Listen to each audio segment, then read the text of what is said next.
काशीपुर गांव। रात का पहला पहर था। गांव के सभी लोग अपने अपने घरों में आराम से सो रहे थे। वहीं एक घर ऐसा भी था जहां से चीखने चिल्लाने की आवाजें आ रही थी।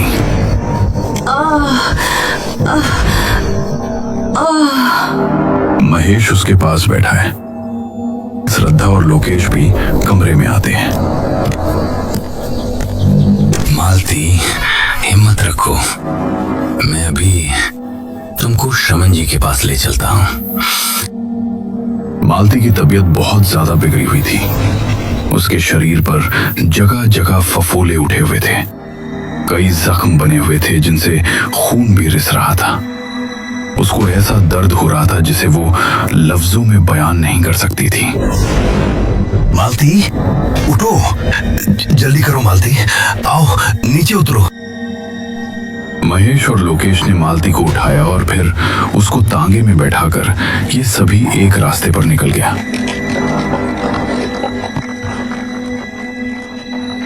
लोकेश और श्रद्धा अपनी मां को इस हालत में देखते हुए बहुत दुखी हो रहे थे। काफी देर बाद तांगा एक घर के सामने जाकर रुका।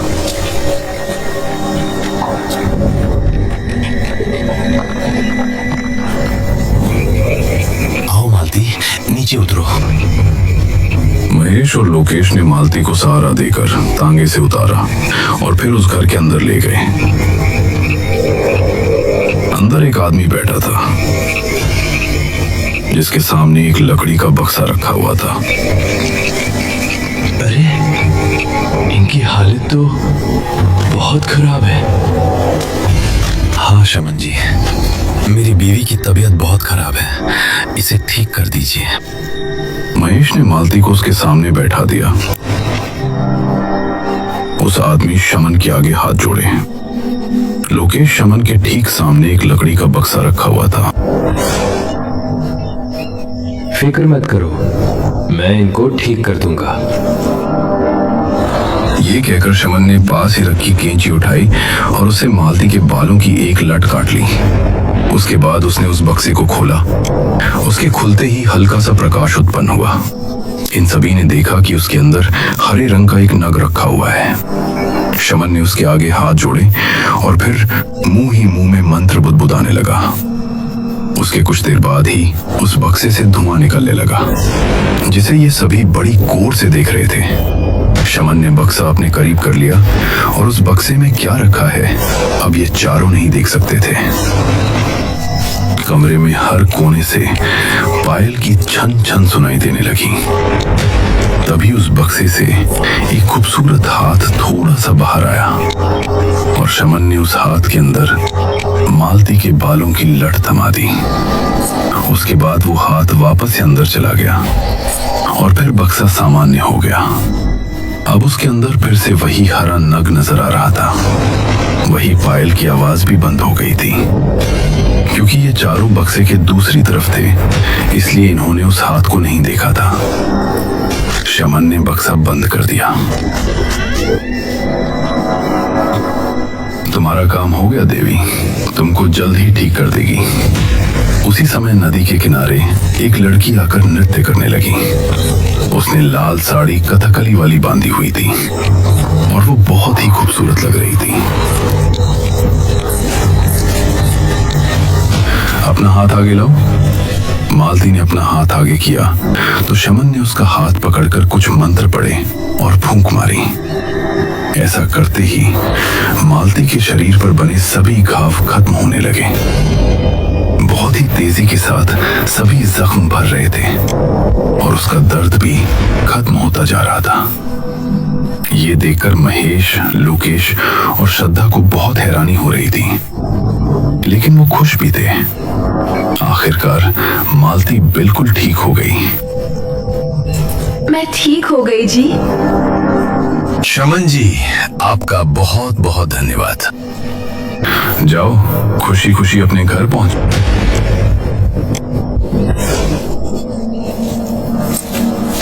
ये सभी शमन से विदा लेकर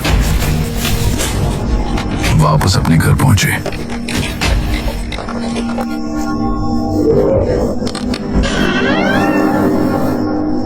ये अभी सोने के लिए बेड पर जा ही रहे थे कि तभी एक स्वर घर में गूंजा। महेश, अरे ओ महेश, कहाँ है? जल्दी बाहर आ। ये आवाज सुनकर ये चारों घर के बाहर निकले तो सामने गांव का लाला खड़ा था। अरे भाई, 1 महीना पूरा हो गया। जो 20,000 रुपए तूने लिए थे सूद समेत वापस कर दे। लाला जी, अभी मेरे पास पैसे नहीं है। मालती की तबीयत भी खराब हो गई थी। उससे मुझे क्या मतलब? चाहे ये मर भी जाए तो क्या तू पैसे नहीं देगा? ये सुनकर श्रद्धा और लोकेश को बहुत गुस्सा आ रहा था, लेकिन पिता की कर्जदारी की वजह से दोनों खून का घूंट पी गए। मैं कुछ दिनों में दे दूंगा लाला, फिलहाल मेरे पास नहीं है। लाला ने महेश की बहुत बेइज्जती की, जिससे महेश और उसके परिवार को बहुत बुरा लगा और फिर वो परसों के दिन आने की कहकर वहां से चला गया। श्रद्धा और लोकेश अपने अपने कमरे में चले गए। पिताजी को उस लाला ने कितना बेइज्जत किया। वो तो परसों फिर से आ जाएगा। पिताजी उसका कर्ज कैसे चुकता करेंगे? इसी सोच के चलते उसके मन में अजीब अजीब ख्याल आ रहे थे। तभी उसे कुछ याद आया। अगली रात सबके सोने के बाद नेहा चुपचाप अपने घर से निकल गई और वो तेज तेज कदमों के साथ गांव की सरहद की तरफ बढ़ गई। उस समय शमन अपने घर में गहरी नींद में सो रहा था। कुछ देर बाद श्रद्धा खिड़की के जरिए उसके घर में दाखिल हुई और इधर उधर नजरें दौड़ाने लगी। कहाँ है वो डिब्बा? दिन में तो यही रखा था। तभी शमन खांसने लगा। उसकी आवाज सुनकर श्रद्धा जल्दी से वहीं कोने में छिप गई। तभी उसकी नजर एक छोटी सी कबर्ड पर पड़ी जिसमें वो बक्सा रखा हुआ था।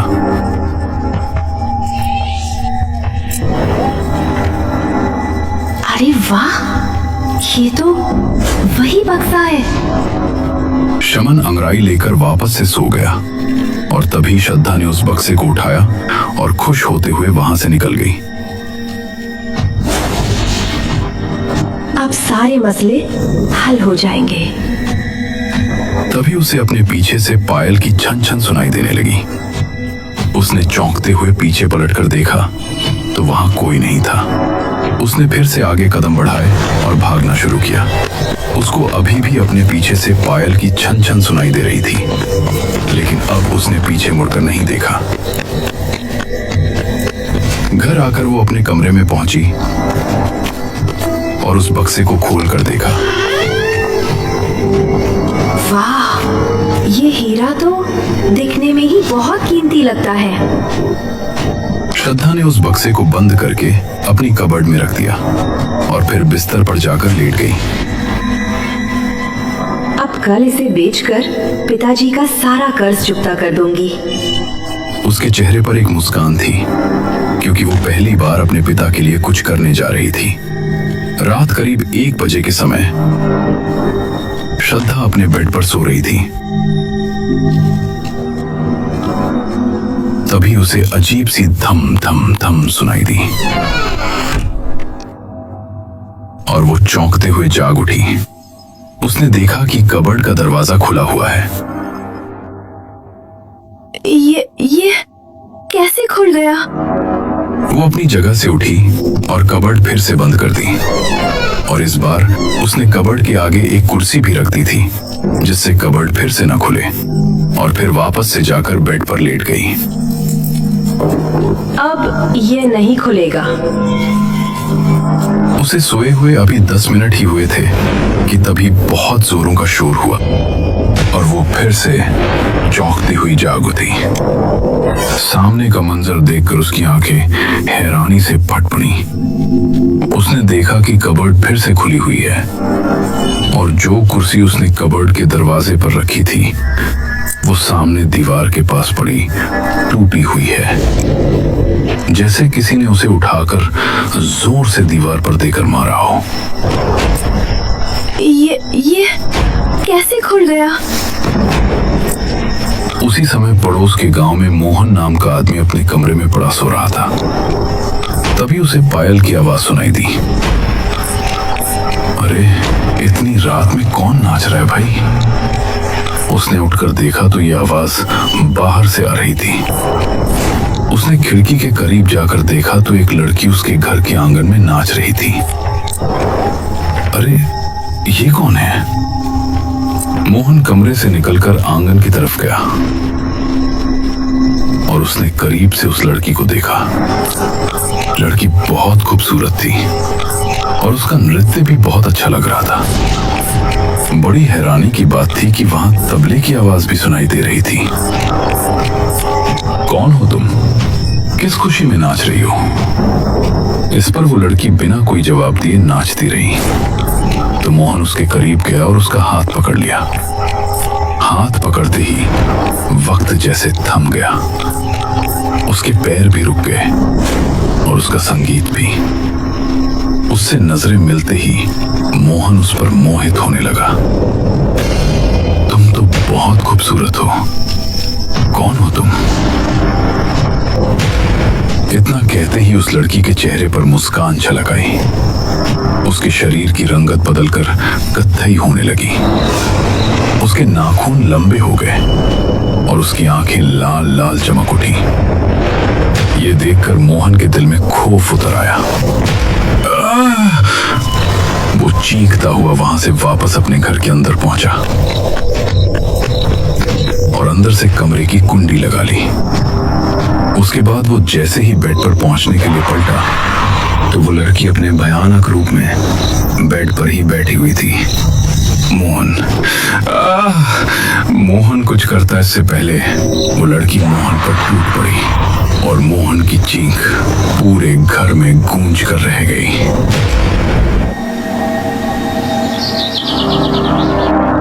अगली सुबह महेश का परिवार नाश्ता कर रहे थे। माँ, आपने मामा जी को नहीं बताया कि आपकी तबीयत ठीक हो गई है? अरे हाँ, मैं तो भूल ही गई थी। वो तो बहुत परेशान हो रहा था। हो सकता है आज मिलने भी आए। श्रद्धा ने उसी समय मोहन के घर पर कॉल किया तो वो रिसीव नहीं हुआ। माँ, मामा जी तो कॉल ही नहीं उठा रहे हैं। लगता है वो भुलक्कड़ फिर से अपना फोन कहीं रखकर भूल गया होगा, तभी उसका कॉल नहीं आया। कोई बात नहीं, हम लोग नाश्ते के बाद उससे मिलने उसके घर चलते हैं। हाँ, ये ठीक रहेगा। नाश्ते के बाद ये सभी मोहन के घर पहुंचे।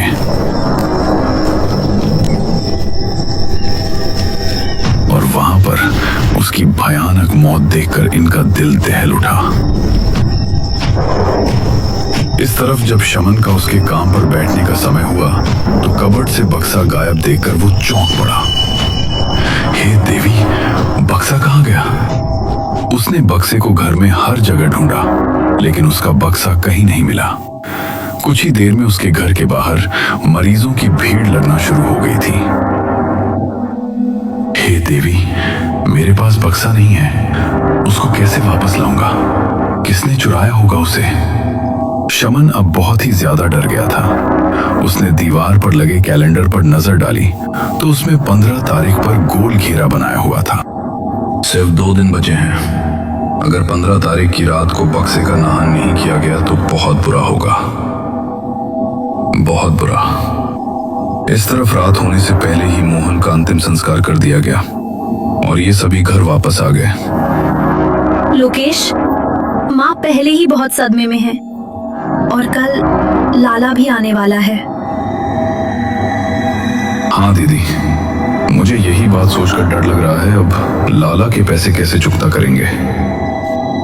लोकेश, तू फिक्र मत कर लोकेश, सब हो जाएगा। लेकिन कैसे दीदी? रुक, मैं तुझे कुछ दिखाती हूँ। ये कहकर श्रद्धा ने कबर्ड खोली और वो बक्सा लोकेश के सामने रखकर खोल दिया। उसके अंदर चमचमाता हुआ नग देखकर लोकेश भी हैरान रह गया।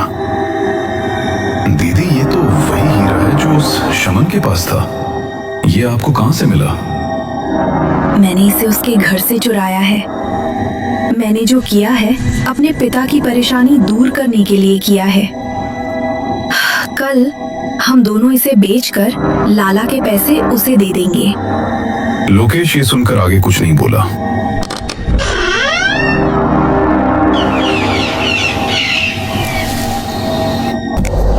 अगले दिन ये दोनों दोपहर के समय बक्सा लेकर घर से निकले और फिर एक जोहरी के पास पहुंचे। उसे देखकर जोहरी भी हैरान रह गया।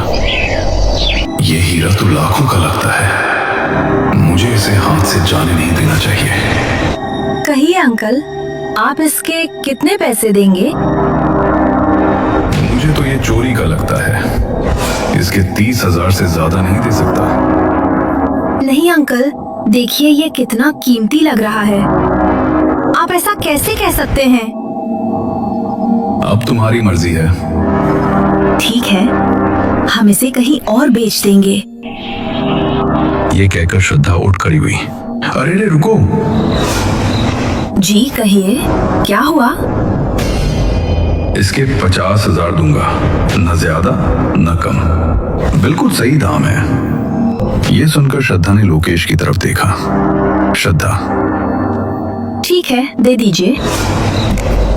जौहरी ने 50,000 श्रद्धा को दे दिए और फिर ये दोनों लाला के घर पहुंचे।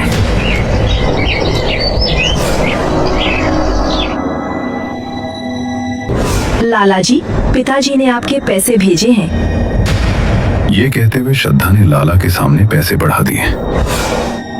20,000 रुपए मूल और 4,000 ब्याज, पूरे पैसे हैं। ठीक है, मैं उसका नाम खाते से काट देता हूँ। ये सुनकर ये दोनों वहां से निकले और वापस अपने घर पहुंच गए। पिताजी को इस बारे में कुछ नहीं बताना, ठीक है? हाँ दीदी, आप फिक्र मत कीजिए।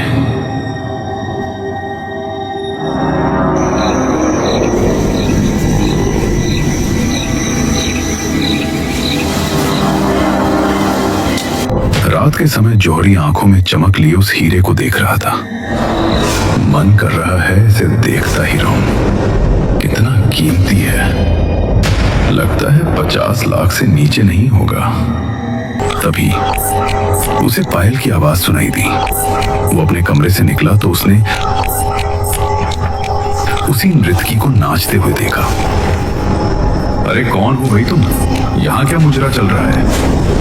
वो उसके करीब गया और उसके कंधे पर हाथ रखा। तभी उसने नाचना बंद कर दिया था। उसने उसी तरह खड़े खड़े अपनी गर्दन पूरी पीछे तक घुमाकर जौहरी को देखा। उसका भयानक रूप देखकर जौहरी की आंखों में खौफ उतर आया। वो मैन डोर की तरफ भागा, लेकिन तभी उस भयानक नृत्यकी ने उसे पीछे से पकड़ लिया और हवा में उड़ती हुई उसे वापस उसके कमरे में ले गई। और जौहरी की चीख उसके कमरे में ही गूंजकर खत्म हो गई। रात के समय श्रद्धा अपने कमरे में सो रही थी। तभी उसकी कबर्ड फिर से खुल गई और वो नींद से जागी। ये कबर्ड में क्या हो गया है? फिर से अपने आप खुल रही है। वो कबर्ड को वापस बंद करने के लिए जैसे ही उसके पास पहुंची तो अंदर का नजारा देखकर उसकी आंखें हैरानी से फट पड़ी। उसने देखा कि वो बक्सा अपनी उसी जगह पर रखा है। ये वापस कैसे आया? तभी श्रद्धा को अपने पीछे से पायल की आवाज सुनाई देने लगी। उसने बिना पीछे देखे कबर्ड को बंद कर दिया और फिर लोकेश के कमरे में जाकर लेट गई। अरे दीदी आप? उसने लोकेश की बात का कोई जवाब नहीं दिया और चादर ओढ़कर लेट गई। उसे नींद नहीं आ रही थी। बार बार उसे पायल की छन छन सुनाई दे रही थी। इस तरफ शमन उसी रात के समय नदी किनारे पहुंचा।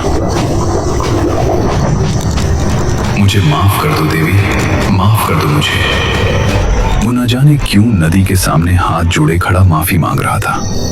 तभी उसे पायल की छन छन सुनाई देने लगी, जिसे सुनकर वो डर गया। उसने देखा कि सामने से वही औरत नृत्य करती हुई उसके करीब आ रही है। देवी जी, मुझे माफ कर दो, माफ कर दो। कि उसके शरीर पर फफोले उठने लगे और जख्म होने लगे। वो जमीन पर मचल पड़ा, लेकिन उसके दर्द का ठिकाना नहीं था। वो बुरी तरह से तड़प रहा था। उस भयानक लड़की ने अपनी उंगली उसकी तरफ पॉइंट की और चारों तरफ धुआं फैल गया। सुबह होने पर लोकेश ने श्रद्धा को जगाया। दीदी उठो। उसकी आवाज सुनकर श्रद्धा उठ बैठी। दीदी आप ठीक तो हो? कल रात आपने कुछ बताया नहीं, आप इतना डरी हुई क्यों थी? कल रात जो कुछ भी मैंने देखा सुना, मुझे कुछ समझ नहीं आ रहा था, इसीलिए कुछ नहीं बोला। ऐसा क्या देखा आपने? मेरे साथ चलो। श्रद्धा लोकेश को उसके कमरे में ले गई